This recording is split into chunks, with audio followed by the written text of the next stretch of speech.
Why are people in Luxembourg happy? Language as identifier of culture in the Grand Duchy. My name is Dr. Ursula Schinzel. I'm presenting you today one of my researches.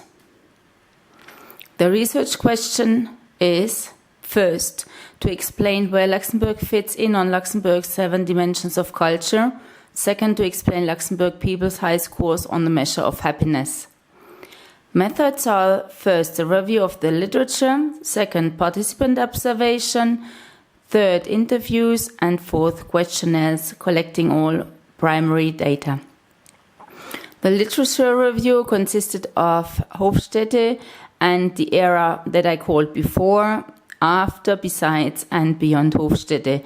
So, everybody knows Gerd Hofstede. He is born in the Netherlands in 1928. He did a major IBM research in the 1960s, collecting 116,000 questionnaires. He identified 4 cultural dimensions: individualism, collectivism, uncertainty, avoidance, power distance, masculinity, femininity, and later added long-term orientation, indulgence versus restraint, and monumentalism. He dared to contradict Maslow, Herzberg, and McClelland, and he brought cultural research from the US to Europe. As said, his dimensions of culture are individualism versus collectivism, uncertainty avoidance, power distance, masculinity versus femininity, long-term versus short-term orientation, indulgence versus restraint, and monumentalism. Now let's have a look at Luxembourg. It's a unitary parliamentary democracy and a constitutional monarchy with the Grand Duke, Henry, and the Prime Minister Xavier Bettel. There are 3 official languages: Luxembourgish, French, and German, with a total of population 546,000. The motto is "Wir willen bleiben wat wir sind." That means we want to remain what we are. Hypothesis 1 is that native Luxembourgers' scores on Hofstede's cultural dimensions are different from the scores from non-Luxembourgers. Second hypothesis is that there are differences between Hofstede's estimates and the dimensions I found in Luxembourg nationals. And hypothesis 3 is that Luxembourgers are happy because they use their language as identifier. They are highly uncertainty avoidant, long-term oriented, have low power distance, and are highly collectivist. The data analysis with the participant observation gave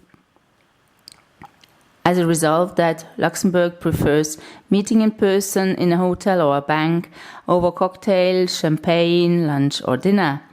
These are the cultural calculation formulas, and the results are: Luxembourg nationals scored 29 on power distance, 95 uncertainty avoidance, 34 individualism, 54 masculinity, 65 long-term orientation, 55 indulgence versus restraint, 24 on monumentalism. This differs from Hofstede's estimates and from the Luxembourg total, with all the foreigners included. You can see on this slide the differences between Luxembourg nationals and other countries like France, Germany, the UK, the Belgium, France and Belgium Flemish, Italy, Netherlands, China, USA, Japan, and especially you see in China the power distance is very high.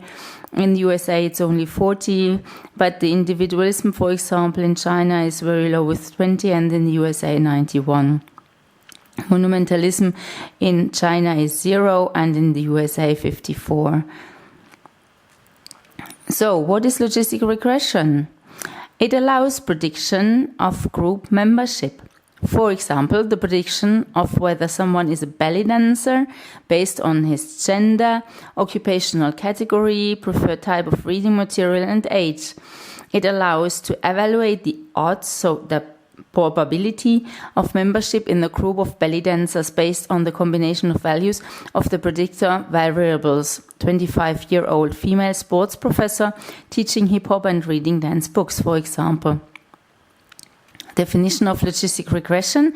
It is a statistical method used to model the relationship between a qualitative dependent variable, like for example happiness, and a combination of independent variables, like for example taking risk, free time for life, level of education, job level, manager or non-manager, state of health, and religion, like in this example.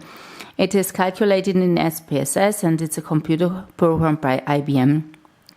In this case, the odds ratio for taking risk is 2.538, free time for life 2.6, level of education 0.3, contradict the boss 2.99, state of health 4.4, importance of religion 1.969, and you have the correlation matrix, where you can see the correlation between taking risk, free time for life, level of education, contradict the boss, state of health, and importance of religion. With these data, you can calculate the probability for the person to be happy. In this case, it is 0.97. This is a very high probability because it's near 1. So, the logistic regression, the probability of Luxembourgers of being happy for the first person, the one who takes risks, the probability of being happy is 0.97.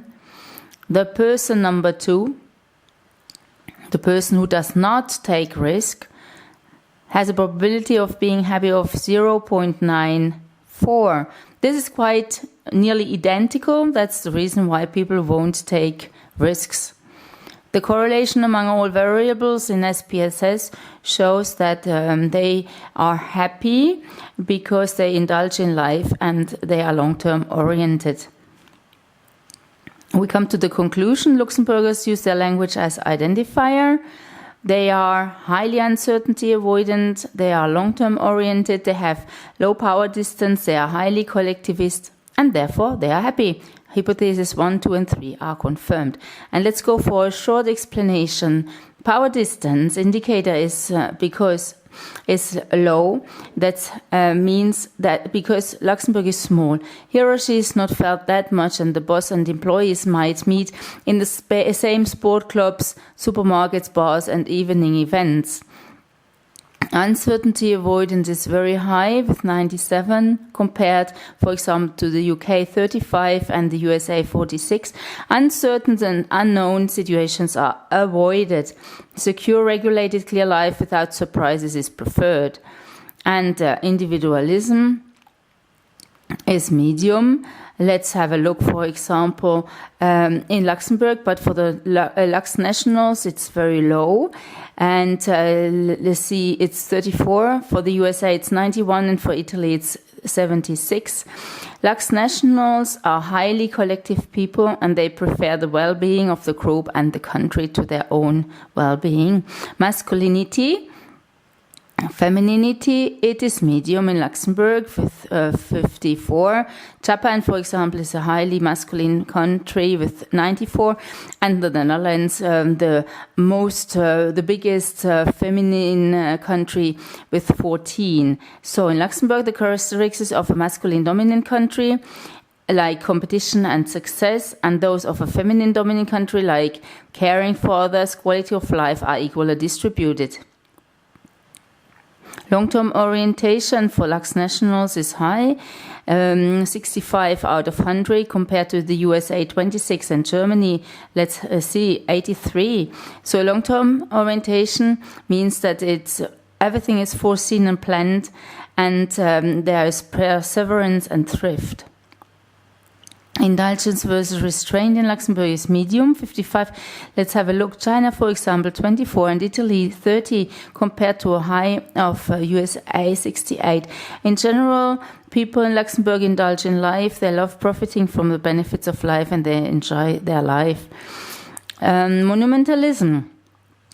24 in Lux nationals, compared to USA, 54.2. And look at that, Japan, only 4. But let's say Lux nationals have Yeah, they really like they love their national traditions and the nationality, the Grand Ducal family and the National Day, the celebrations, and they love their national identity. The language as an identifier, because of World War I and II, it assures the national identity.